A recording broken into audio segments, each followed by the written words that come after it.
Buenos días de nuevo. Después de las magníficas ponencias que hemos tenido a lo largo de la mañana, vamos a continuar con nuestro siguiente ponente. Tenemos ahora la suerte de contar con Jordi Mussons, director de la Escuela Sadako de Barcelona. Jordi Mussons es maestro, licenciado en Biología y desde hace diversos años dirige, como digo, la Escuela Sadako de Barcelona, una institución referente en innovación educativa tanto a nivel nacional como internacional. Miembro activo de la comunidad educativa catalana, forma parte de la Junta Directiva de la Agrupación Escolar Catalana. Además, desde hace años, su escuela forma parte de las escuelas Changemaker, conjunto de centros educativos que buscan un nuevo modelo de aprendizaje en el cual se desarrolle la empatía, el trabajo en equipo, el liderazgo y la voluntad de cambiar el entorno a través de proyectos educativos diferentes y genuinos. Desde esta posición, a pie de aula, a pie de centro, Jordi Mussons se ha formulado en su reflexión y práctica pedagógica toda una serie de interrogantes sobre qué escuela necesitamos, qué escuela necesita nuestra sociedad e, indirectamente, qué inspección necesita esa escuela. Unas reflexiones que podemos encontrar en su reciente publicación Reinventar la escuela, publicado por ARPA Editores en 2021. En ella podemos encontrar reflexiones como las siguientes. La gran mayoría de los alumnos que tenemos hoy en las aulas acabará trabajando en unas ocupaciones que aún no existen. Trabajará con unas tecnologías que aún no se han inventado y en unos contextos sociolaborales y vitales que están por definir. ¿Están preparados los centros educativos para educar al alumnado en las habilidades y competencias del siglo XXI? ¿Sabemos educar para la resolución de problemas complejos con soluciones diversas? ¿Están preparados los centros para aprender a trabajar con personas diferentes y en contextos diferentes? ¿Y están educando para que los alumnos sean resilientes? Y sobre todo, la interrogación que nos interesa especialmente, ¿qué inspección necesitan este tipo de centros enfocados a la educación del siglo XXI? Sin robarle más tiempo, ya les dejo con Jordi Mussons. Bien, muy buen día a todas y todos. Buenos días a todos y a todas. Es un privilegio estar hoy aquí. Gracias por la invitación de Adide. También les confieso que tengo mucho respeto porque me siento como un infiltrado, como alguien que ha llegado de polizonte en el barco de inspección, solo representando a un centro educativo o a la comunidad educativa, un poco al otro lado de donde muchas veces están ustedes en su trabajo. Yo voy a intentar resumir en cinco ideas claves el debate que están ustedes están debatiendo en estos días, que está centrado en la transformación educativa y en el papel, como decía Guillem, de la inspección educativa hoy en este movimiento de transformación. Me parece interesante ver que muchas de las cosas que yo les voy a decir ya las han dicho en las dos mesas anteriores, en la cual cosa creo que hay una convergencia enorme entre hacia dónde tenemos que ir y la dificultad sobre todo está en por qué no conseguimos desplazarnos o evolucionar esta transformación educativa.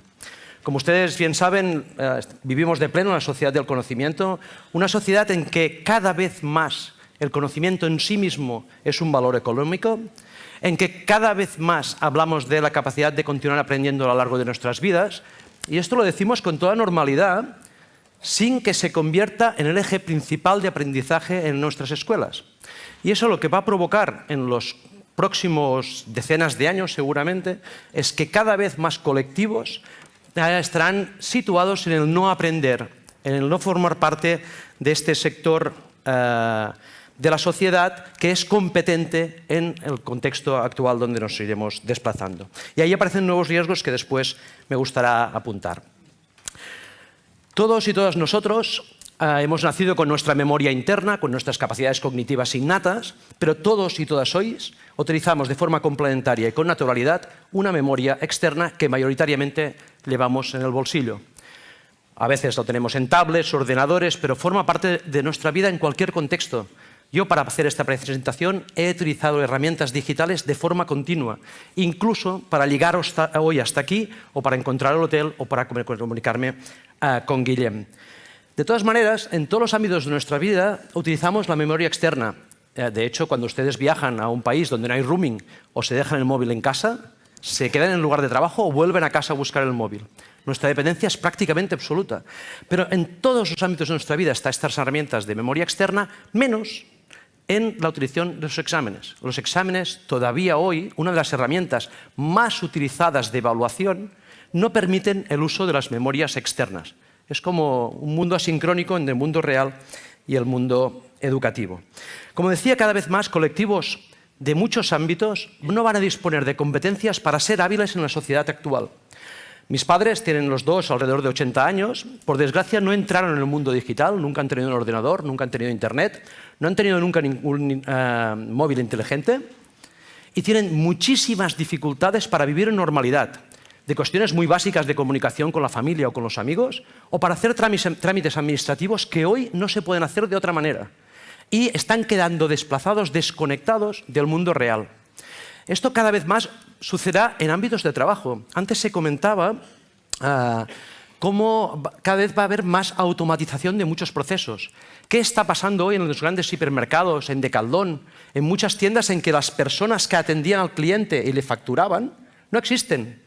Lo cogemos todo lo que hemos comprado, lo depositamos en un cajón y nos dice cuánto tenemos que pagar. Esto está desplazando, no siempre hace más cómodo el trabajo de los trabajadores, sino que está desplazando del mundo laboral a colectivos que tienen capacidades formativas de base que no son capaces de actualizar y no encuentran un espacio en el mundo laboral actual. Y esto ocurre en un contexto muy cambiante que muchos técnicos hablan de la cuarta revolución industrial. Una cuarta revolución industrial en la que hemos conectado la tecnología de las cosas, Internet de las cosas, Internet de los cuerpos, de las personas, con Big Data y la inteligencia artificial. Esto ha hecho un cóctel de tremendo cambio que me gustaría sintetizar con dos datos. Esta cuarta revolución industrial, comparada con las anteriores, con las tres anteriores, por un lado, se está produciendo 10 veces más rápido que cualquiera de las anteriores revoluciones industriales. Esto no es menor. Eso quiere decir que lo que antes había ocurrido en 100 años, lo estamos viviendo en 10. Y solo tienen que pensar ustedes cuánto tiempo hacen que tienen un teléfono móvil. Los que haga más tiempo, como mucho, hará 20 años. Y un móvil inteligente probablemente hará 10 o hará 15. Es decir, que hace muy poquito, hace 10 años, que tenemos un móvil, que tenemos datos que podemos acceder con rapidez desde cualquier sitio a cualquier información. Y esto ha ocurrido, esto ha provocado un cambio de transformación equivalente a muchas de estas revoluciones industriales. Y por otro lado, no podemos perder de vista que esta revolución industrial está afectando a 300 veces más de población. Eso quiere decir que no es una revolución sobre todo de países occidentales, sino que de algún modo va a desplazar a muchísimos más colectivos de todo el mundo y sobre todo de los países más vulnerables de nuestro entorno. Como decía, la tecnología lo ha cambiado todo. ¿Cómo nos relacionamos? ¿Cómo consumimos? ¿Cómo aprendemos? ¿O cómo aprenden nuestros alumnos? Que ahora hablaremos de eso. Y quería poneros solo un ejemplo de algo que estoy seguro que nadie en la sala va a conocer, que es una página que se llama Pornhub. Es una página de acceso pornográfico. Esta página web es solo una página web internacional. ¿Cuántas visitas creen ustedes que tiene esta página web en un día? En un solo día. Piensen, un dato. 130 millones de personas acceden solo a esta web. Y en un año tiene 36.000 millones de visitas. Creo que anteayer llegamos a los 8.000 millones de personas. Solo una página web. ¿Y eso por qué le estoy refiriendo a este dato? Porque ha cambiado el comportamiento del acceso a Internet y del acceso a la pornografía. Muchos y muchas de ustedes que son de mi edad recordarán que accedíamos a las primeras imágenes sexuales poco pornográficas a través de revistas como Interview, Penthouse, de algún compañero o compañera, más compañeros en esa época que compañeras, que lo conseguían de algún rincón de alguna de las familias y todos miramos esa imagen. Y hoy nuestros hijos y nuestras hijas acceden de forma normalizada, desde edades muy prematuras, a pornografía de alto consumo y además gratis. Esto es un cambio cultural radical. Y esto en las escuelas no somos ni conscientes. Y como padres y madres tampoco muchas veces, pensamos que nuestro hijo no.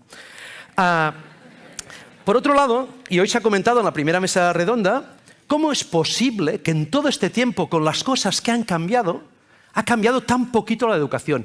Y no hablo de incorporar dispositivos, tabletas en las aulas.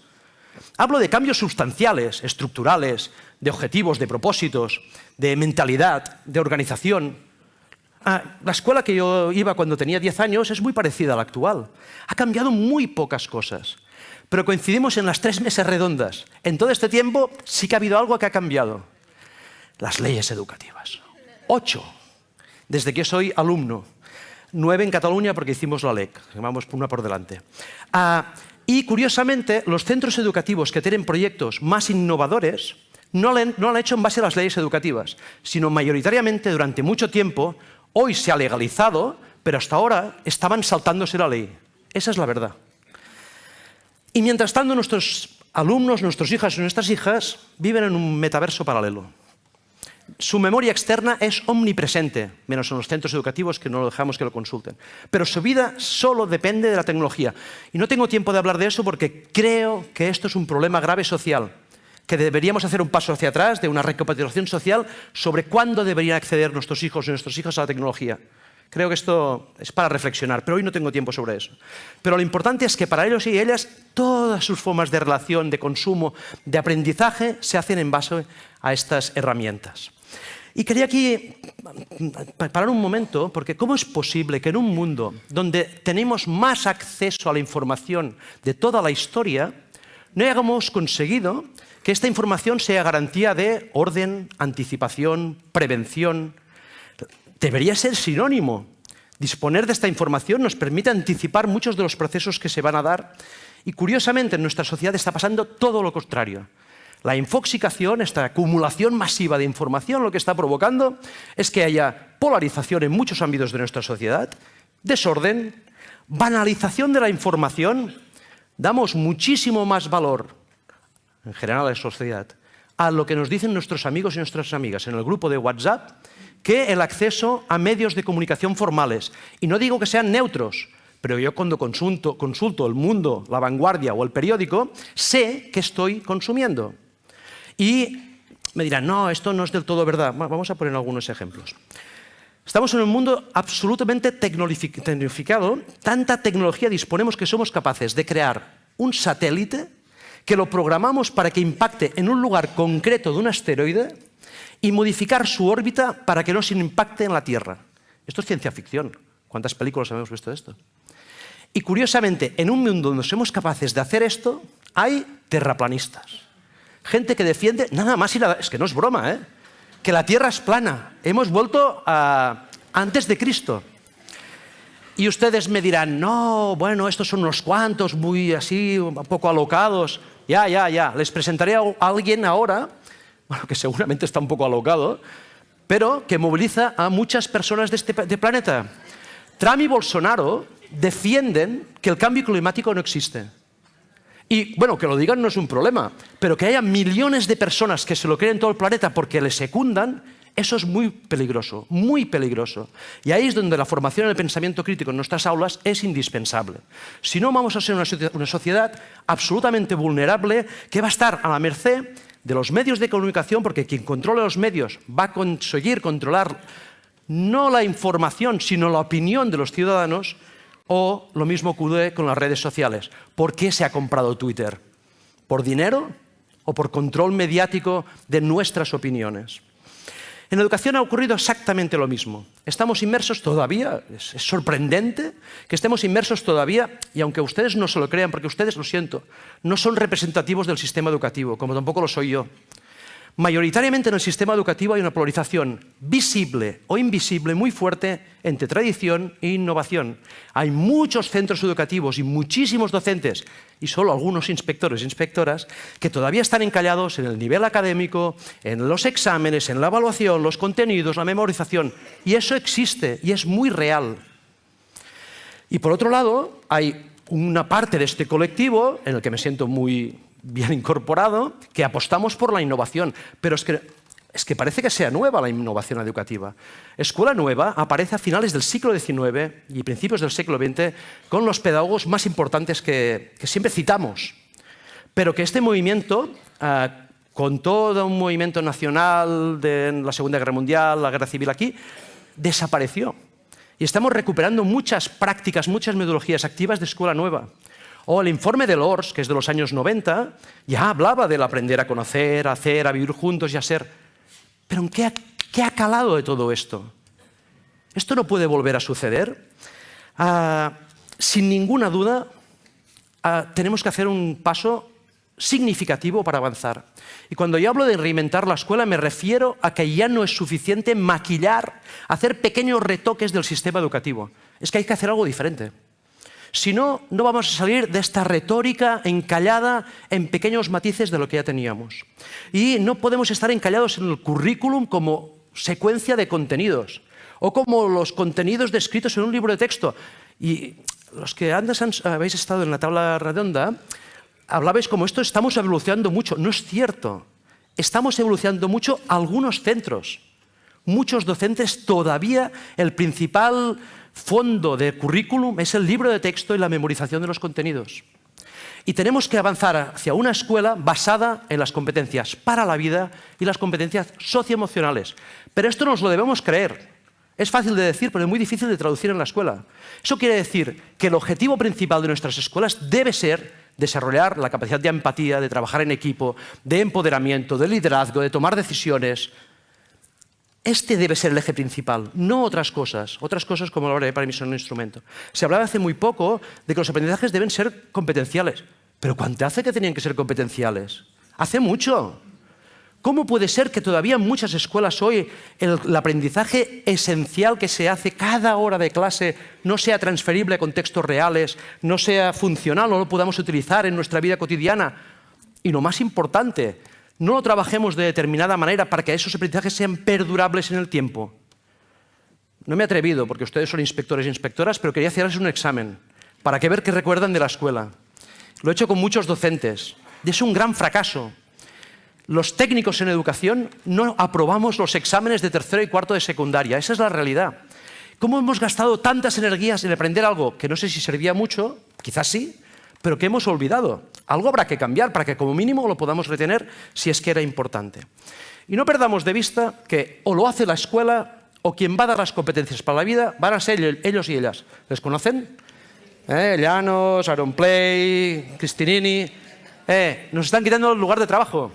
Bueno, vamos a cobrar igual, pero ellos son los verdaderos educadores de nuestra sociedad. Nuestros hijos y nuestras hijas están horas y horas con ellos y ellas. Y se lo creen todo. Y los padres y madres con nuestro discurso, y los profesores y profesoras haciendo ética y todas esas cosas que hace cada una de estas leyes educativas. Nada, son ellos. Competimos contra ellos. Y si no nos lo creemos, vamos a perder. De verdad nos debemos de creer. Vicens hablaba de si somos espejo o somos motor. Sin duda, tenemos que ser motor. Si no, vamos a ser absorbidos por el sistema. Vamos a dejar de ser necesarios. Vamos a ser una guardería. Y la escuela debe ser el espacio donde, como organización, es una comunidad en sí misma. El alumno debe aprender a ser autónomo, a participar, a implicarse, a reconocer qué no funciona, qué no le gusta y a implicarse en procesos de transformación de aquello que no le gusta. Estamos hartos de ciudadanos críticos pasivos, que nos lo cargamos todo, políticos, los árbitros, todo, los inspectores, inspectoras, todo, pero no hacemos nada para cambiarlo. Esta cultura debe cambiar en los propios alumnos cuando están en la escuela y deben aprender a ser agentes de cambio practicando a ser agentes de cambio. Es la única manera que vamos a cambiar el mundo. Y se ha hablado hoy también, tenemos instrumentos hoy muy potentes, como los Objetivos de Desarrollo Sostenible, que visualizan muy bien el camino a trabajar en nuestras aulas, en nuestras escuelas. Se ha hablado hoy también de que las metodologías son un eje sustancial de transformación educativa. Estoy de acuerdo a medias, pero no son el objetivo. Es decir, el objetivo no es conseguir que todas nuestras escuelas utilicen metodologías activas. Porque si utilizamos metodologías activas solo para la parte formal y para continuar con los mismos propósitos que teníamos antes, no va a servir para nada. Para nada. Estamos hablando de algo muy diferente. Este sábado estaba con Kellett Brashat, que es el CEO de las escuelas del Instituto High de San Diego, un chico muy interesante, y estuvimos toda la mañana trabajando la idea, la esencia de para qué vamos a la escuela. Y vamos a la escuela para trabajar con estructuras o metodologías activas con el propósito de que a la vez que utilizamos estas metodologías nos preparamos para la vida. Y como él dice, lo que trabajamos es para una educación basada en el amor, en la empatía y en la humanidad para transformar el mundo o para conseguir un mundo mejor. Esa es la idea. Las metodologías no son el objetivo, es el instrumento para desarrollar unas determinadas competencias en la escuela. Primera idea que quería compartir con ustedes. La inspección educativa hoy tiene un papel clave para ayudar a todo el colectivo docente a comprender que los propósitos del para qué vamos a la escuela ha cambiado. Y hay que romper con esta idea. Y que estas pasan a ser el eje principal de nuestro currículum. Bien, hasta aquí estamos más o menos de acuerdo. Más o menos, porque hay algunos de los asistentes seguro que no están de acuerdo conmigo. Pero el problema es por qué no sucede, por qué este paso no se da. Y no se da porque llevamos una mochila de muchísimos años con ideas que están muy incrustadas en la parte más baja del hipotálamo que nos impide el cambio. Estamos hartos de tener datos, hoy se han apuntado algunos muy interesantes, de qué funciona y qué no funciona en la educación. Pero mi hipotálamo me dice que eso no es verdad, aunque tengamos la información. Sabemos muy bien que una conferencia de este tipo, una clase magistral, no va a servir para casi nada. ¿Les va a gustar o no les va a gustar? Van a aplaudir más o menos. ¿Pero qué se van a llevar? Seguramente, si no fuera porque tengo estos focos, estas pantallas, a los 10 minutos, un 50% no me estaría escuchando. Esto es lo que ocurre mayoritariamente en nuestras aulas. Y lo que van a recordar dentro de 15 días será muy poquito. Pero continúa siendo la metodología más utilizada en, especialmente, educación secundaria y postobligatoria. No hay correlación entre los datos, entre la información, entre la parte racional y la parte emocional, que es la que llevamos a la práctica en las aulas. No la hay. Algo sucede, quizás por nuestra experiencia también como alumnos, porque no se olviden, todos los que estamos aquí, yo no me puedo incluir porque he sido bastante mal estudiante, soy como un accidente, pero la mayoría de docentes, inspectoras e inspectores han sido buenos alumnos y buenas alumnas. Y eso les permite tener un feedback a su juventud que si a mí me funcionó y es tan importante la lectura, la escritura y la ortografía, lo va a ser para todo el mundo. Y tenemos un contexto que ha cambiado de forma radical y un grupo importantísimo de alumnos que al valor de autoridad y a los objetivos de aprendizaje de nuestra generación, para ellos ya no sirven. Este gap hace difícil la evolución. ¿Qué continúa pasando? Se ha hablado de la repetición. En el Estado español han repetido un 28% de alumnos. Es increíble. Cuando todo el mundo sabe que es una herramienta metodológica que no es que no mejore el aprendizaje, sino que, según Hattie, perjudica el aprendizaje y además es muy caro. Es de las medidas más caras del sistema educativo. Pero continuamos haciendo repetir. ¿Para qué? Porque es una amenaza. Si no estudias, no aprobarás, si no apruebas, suspenderás y basamos todo el aprendizaje en el control y el miedo. Viene de toda la historia de toda nuestra generación. En Europa están alrededor del 11%, teniendo en cuenta que los países que mejor funcionan, la repetición está en el 3, 4, 5%. Se ha hablado hoy de las agrupaciones flexibles. ¿Cómo puede ser que todavía centros hoy agrupan en grupos homogéneos? No, pero es que hay alumnos muy buenos que si no aprenden. ¿Pero qué es esto? Además, con todo el cariño de los alumnos muy buenos, si lo que nos preocupa es toda la fracción de alumnos que abandonan los estudios obligatorios. Y recorriendo a John Hattie, solo repetir lo que se ha dicho. Las 6 peores medidas educativas son las más utilizadas en educación. Es como un contrasentido, ¿eh? La frecuencia de los exámenes, los deberes. Somos el país europeo con más deberes de Europa. Son de los que más trabajamos, más horas de clase tenemos, y los que hacemos más horas de deberes. Eso es porque en este país siempre se ha trabajado mucho, bueno, a nuestra manera. Reformas educativas. El impacto es muy bajo, pues llevamos 8. Supongo que de sumar muchas veces algo habremos conseguido. Número de alumnos por clase. Se ha comentado, no se ha dicho que esta medida tiene un coste económico enorme. Escuchen, pongamos más docentes y trabajemos en codocencia o pongamos más inspectoras e inspectores, pero no gastemos dinero en reducir ratios que ya se sabe que productivamente es muy poco eficiente. Y por último, la agrupación por capacidades o repetición de curso. Me voy arriba. Lo que mejor funciona es la empatía del profesorado hacia el alumno y las expectativas de éxito y de incentivo positivo en el alumnado.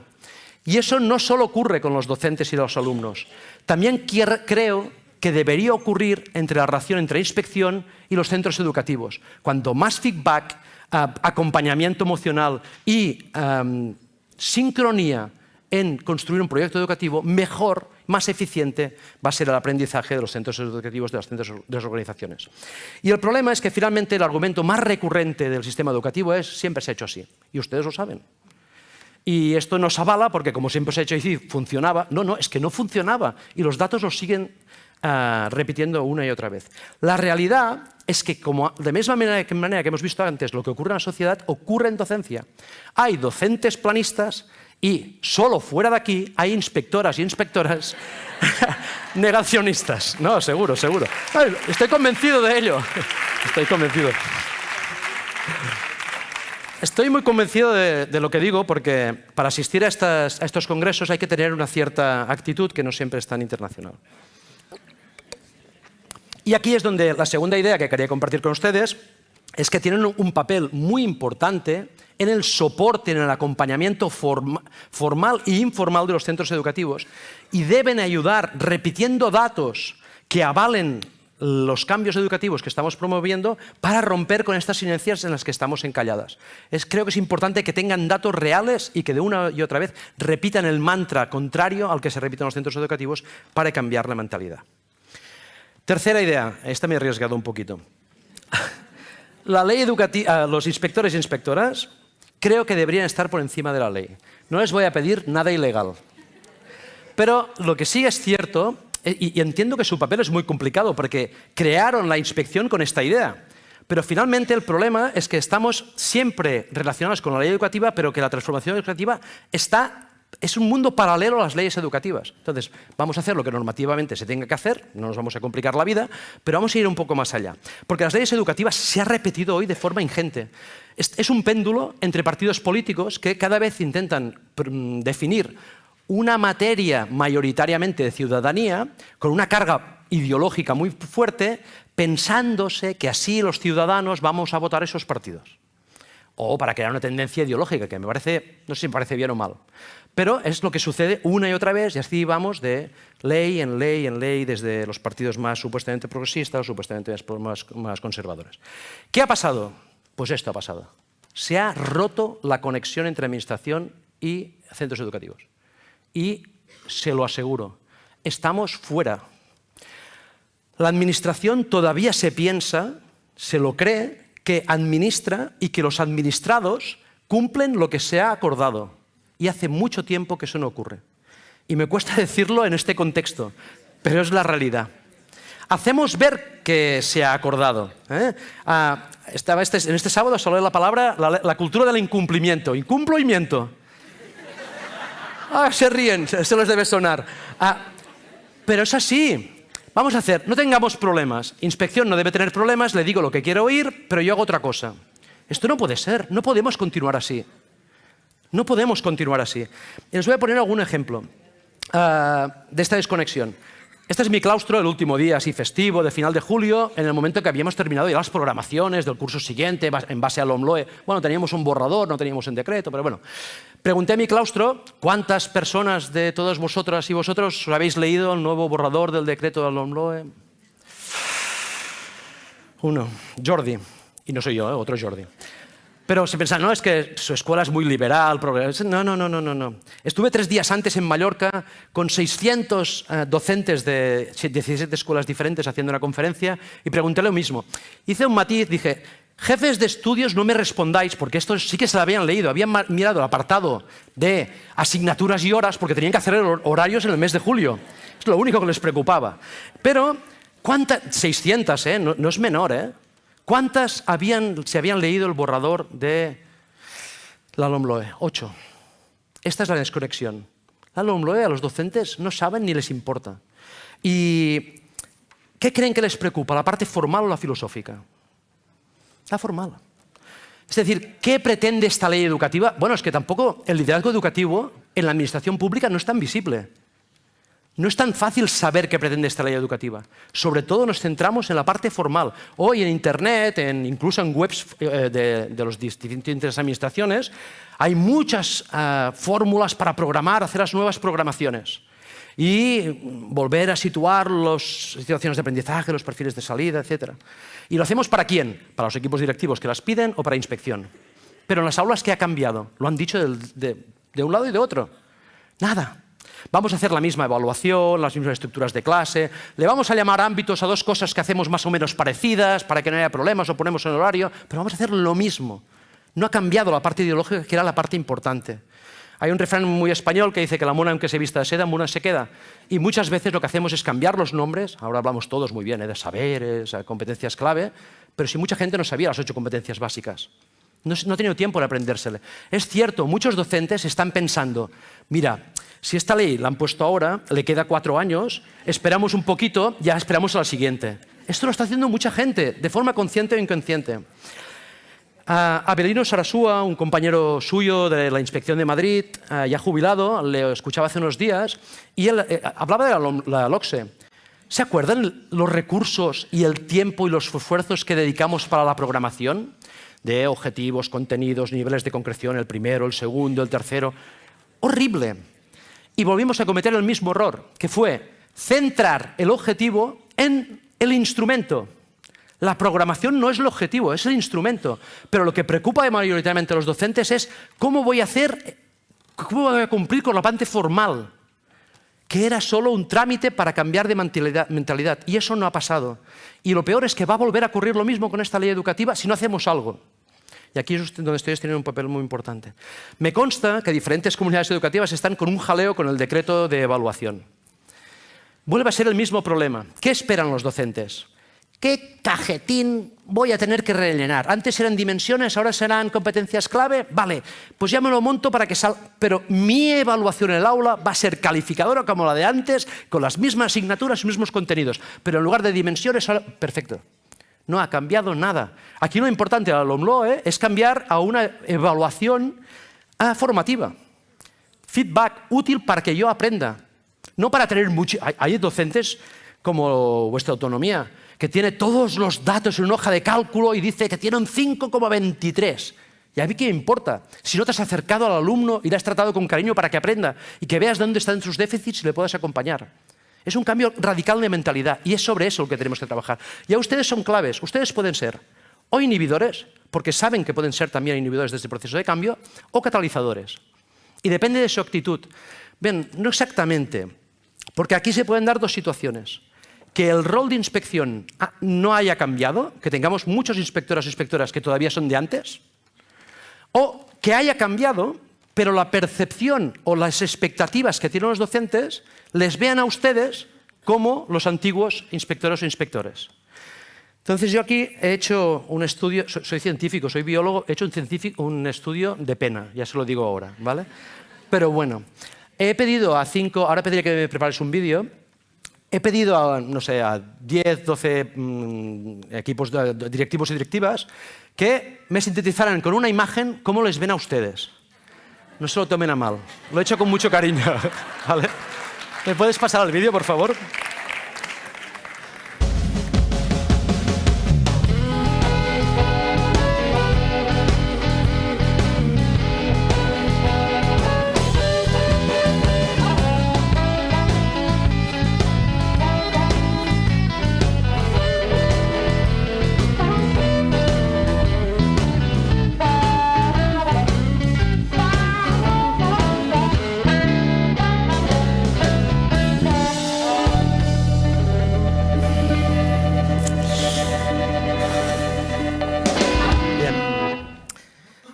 Lo siento, he dicho que no era nada personal y a defensa suya les tengo que decir que si hubiéramos hecho esta misma encuesta sobre equipos directivos seguramente no sería muy diferente. O uno de los problemas que tenemos en nuestra sociedad es que, como os decía, hay mucha polarización. Y somos un país que sindicatos y patronales están en los puntos opuestos, en que administración y los administrados están en puntos opuestos, entre políticos y ciudadanos estamos en puntos opuestos. Hay otras culturas centroeuropeas o norteeuropeas donde la colaboración en la organización es mucho más cercana, aunque cada uno defienda sus sectores. Pero sí que me preocupa ver que les ven a ustedes todavía como los viejos inspectores e inspectoras. Y aquí es donde creo que tienen un papel importante para cambiar esta idea. ¿Y esto por qué ocurre? Ocurre simplemente porque durante mucho tiempo la estructura educativa se ha basado en una ley, que los inspectores hacían cumplir en los equipos directivos burocratizaban a sus profesores y profesoras para que cumplieran con la normativa, y esto se traducía en el alumnado, que tiene una evaluación basada en el control, en el error, en ver dónde estás fallando. Y toda la estructura se basaba en esta desconfianza, en esta vigilancia, en esta excesiva burocratización, que también tengo que decir que es muy singular de nuestro país. Somos un país, a todos los niveles, solo tienen que pedir un permiso para construir algo, para ver lo difícil que es agilizar la burocracia en nuestro país. Y además, esto se combina con la cultura de picaresca. Somos el país de pagar en B. Esto se va desapareciendo, pero durante mucho tiempo hemos pagado todos en... Bueno, no lo hemos hecho nunca. Pero no, me están grabando, voy a tener un problema yo aquí. Pero antes se hacía. Esto está en el hipotálamo. Esto configura una forma de entender el mundo y de entender la inspección. Y esto ocurre lo mismo con el uso de la mascarilla. Yo voy en los medios de transporte oyendo el altavoz, es obligatorio llevar la mascarilla en el autobús, en el metro, y todo el mundo sin mascarilla. Es este país, es así.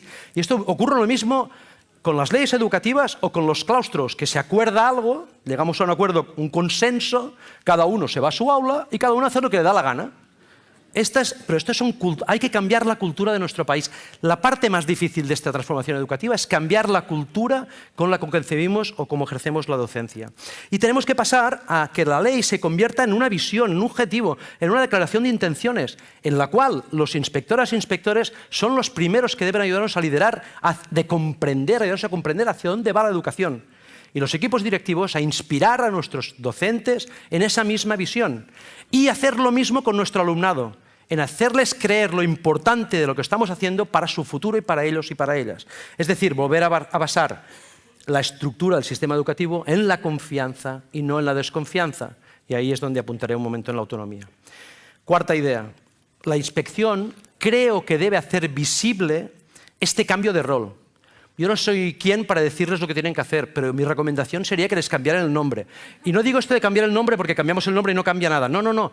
Porque quizás tendríamos que hacer desaparecer un juego de magia. Desaparecen todos los inspectores e inspectoras y aparecen las mismas personas, pero les decimos otro nombre.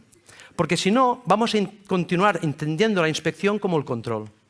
Pero sí que es muy importante que ustedes ayuden a comprender a los equipos docentes y a los docentes que están haciendo un esfuerzo para cambiar de rol, para que se les vean diferentes. Y atención en la convicción que hacemos eso, porque yo estuve en una reunión hace muy pocos días con nuestros inspectores de zona, en que formalmente el discurso era este, pero todas las acciones que había detrás eran control, memoria, plan anual, es decir, que no era coherente lo que se estaba pidiendo con la voluntad que estoy seguro que tienen todas las inspectoras e inspectoras. Este discurso de coherencia va a ser un poco difícil. ¿Por qué esto está siendo tan difícil? Está siendo muy difícil la transformación educativa porque a los docentes les ha estado ocurriendo lo mismo que les va a ocurrir a ustedes ahora. Que es que no estamos hablando de un cambio solo formal, estamos hablando de un cambio de dentro. Es decir, ¿cómo puedo yo generar aprendizaje cooperativo si no sé trabajar en equipo? ¿Cómo puedo fomentar yo la creatividad o el pensamiento crítico si soy una persona nada creativa? ¿Cómo puedo fomentar la empatía o la flexibilidad si yo soy una persona extremadamente rígida? Entonces, eso me está obligando a un cambio de concepción personal que hace que sea muy difícil llevarlo a la práctica. Y eso lo entiendo. Y además muchos venimos con una carga de muchos años de ejercer con estrategias diferentes. Y eso a ustedes les va a pasar lo mismo. Mucho tiempo la administración les ha dicho que deben de ser de una manera y ahora les dice que se disfracen y cambien su rol.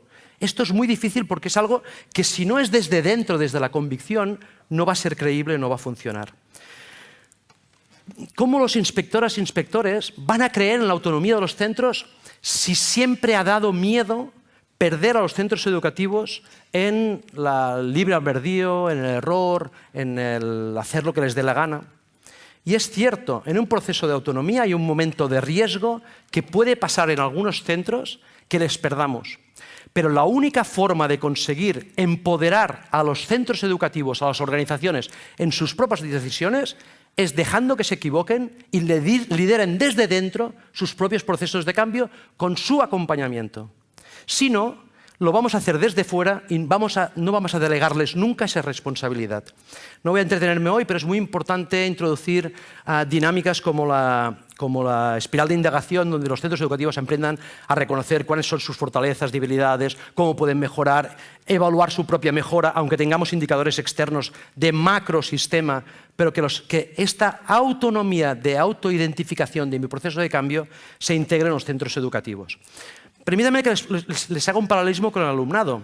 Yo he vivido un cambio de centro educativo. Nosotros también éramos un centro educativo tradicional. Y fue muy difícil, porque cuando tú promueves la autonomía en tu alumnado, que no tiene la cultura de ser autónomo o participativo, lo que ocurre de forma inmediata es que la participación o la autonomía se ejerce de forma incorrecta. Y además, siempre hay un porcentaje de profesores y profesores que de seguida aparecen y dicen, claro, yo ya lo decía, es que no podían estar solos allí. ¿Vale? Eso ocurre siempre. Aquí hay que ser resilientes, aguantar un tiempo hasta que la cultura que se implanta en el centro, en la organización, es otra, diferente, que empodera, en este caso, al alumnado, en este proceso de cambio. Y permítanme que les ponga un ejemplo. Yo he tenido la suerte de viajar bastante por Europa y ver muchos centros educativos. Es sorprendente viajar a Dinamarca, Holanda, Suecia, Finlandia y ver talleres de niños de 3, 4, 5 años. Estuve en muchos de ellos con un profesor o profesora, vigilando 2 o 3 talleres, uno de cocina con cuchillos que podías matar a un buey y todos los utensilios de cocina, y niños y niñas como los que ven ustedes aquí, con sierras metálicas de verdad, martillos, clavos, silicona caliente. Y mientras aquí en Estado español, ¿qué hacemos? Tijeras de punta redonda. ¿Por qué? Porque no creemos en la autonomía de nuestro alumnado, de nuestros hijos y nuestras hijas. ¿Por qué en muchos países norteeuropeos los alumnos van desde muy pequeños solos por la calle? Se fomenta muchísimo la autonomía y la responsabilidad. Y no hay asesinatos en los talleres de infantil de Dinamarca, porque aprenden a ser responsables, porque se les ha delegado la forma de aprender y de ser responsable en mi proceso de aprendizaje. Creo que es extrapolable a los centros educativos. Solo si se cortan una vez van a aprender a serrar. Si no, nunca van a serrar con una sierra de púas redondas y nunca van a ser autónomos para hacerlo. Y es cierto, los centros educativos ni hay autonomía ni la quieren. Es verdad, no la quieren. ¿Solo qué centros educativos hablamos siempre que queremos autonomía? Los que vamos por libre, los que hemos salido del sistema y queremos hacer cosas. Pero para una parte muy importante del sistema, uy, no, por favor, eso no lo digas nunca. Y les pondré algunos datos. Según la OCDE, el Estado español se toman en el centro educativo un 10% de las decisiones del centro. 10% es nada. La media europea, eso implica que hay países que están muy por encima, toman alrededor del 38% de decisiones en el centro educativo. ¿Se lo imaginan? ¿Esto lo ven viable? Seguramente no estamos preparados, pero la única forma de llegar a ello es obligar a que se tomen decisiones. Y en estos países, como en Estonia, en estos momentos en Portugal, en Dinamarca, en muchos de estos países, se toman decisiones de este calibre. Por ejemplo, se define de forma profunda el proyecto educativo en base a ideas clave, no a un currículum de... Me cuesta mucho entender los documentos que publica la administración, no sé si les pasa. Bueno, ustedes no, porque son profesionales de esto. Pero nosotros entender las ideas clave nos cuesta mucho. Pero hay muchos países que el currículum es así, se entiende y todos trabajamos en esa misma dirección. Muchísimos países, y lo que voy a decir ahora, si hay algún sindicato aquí, que espero que no, me va a echar, pero muchos países, la gran mayoría de países europeos, la contratación de personal lo hacen los centros públicos de forma autónoma. Y no contratan a sus primos, hermanos y cuñados. Probablemente aquí pasaría, pero no pasa nada. No pasa nada. Quien lo haga se va a dar cuenta que tiene un problema y su centro educativo va a caer en una dinámica de relaciones que va a ser tóxica y que va a tener que modificar. Ya aprenderá que esa no es una buena... Pero es la única forma. Si no, lo que hacemos ver es que ponemos muchas medidas de control y finalmente saben ustedes que también acaba pasando cosas muy parecidas. Y lo mismo con la gestión... Se ha hablado hoy. Gestión autónoma de la economía del centro educativo. Es decir, deme el dinero que vale mi centro educativo y yo decido si gasto en reducir ratios, gasto en mobiliario o gasto en plantar árboles. Ahora en Cataluña, bueno, en Cataluña, en toda España, estamos haciendo formación digital. No me voy a meter con eso, porque me voy a meter en un lío. Pero, ¿los centros educativos lo necesitaban? ¿O todos los centros educativos lo necesitaban? Y aquí entiendo que hay un tema de dinero detrás que no me voy a meter. Pero es muy importante que la toma de decisiones sea autónoma y de forma responsable. Para acabar, como sé que la retención de información cae a los 15 minutos, ustedes a la media hora, permítanme que resuma en 3 ideas un poco de qué hemos hablado o que he intentado transmitirles a ustedes. Primera idea, los inspectoras y inspectores deben, no hay otra alternativa, si no vamos a sufrir mucho, estar comprometidos en la innovación y deben estar mucho más centrados en la pedagogía que en la burocracia.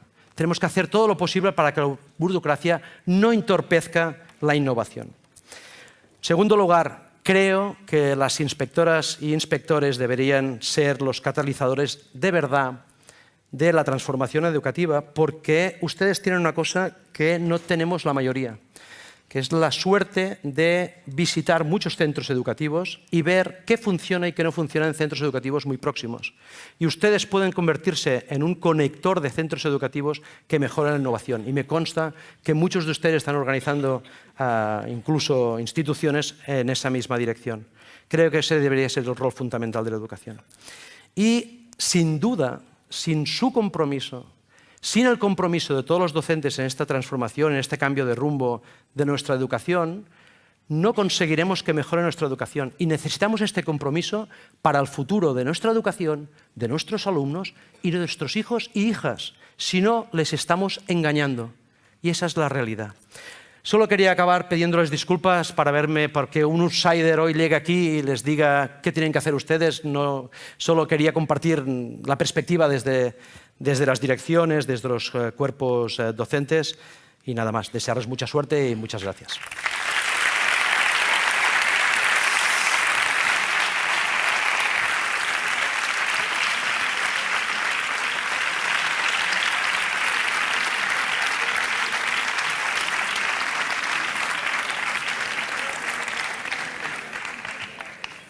Muchas gracias, Jordi. Mientras hablabas, me he ido tomando algunas notas y como disponemos aún de un poquito de tiempo, porque has sido también muy diligente en el control del tiempo, te quería plantear alguna pregunta.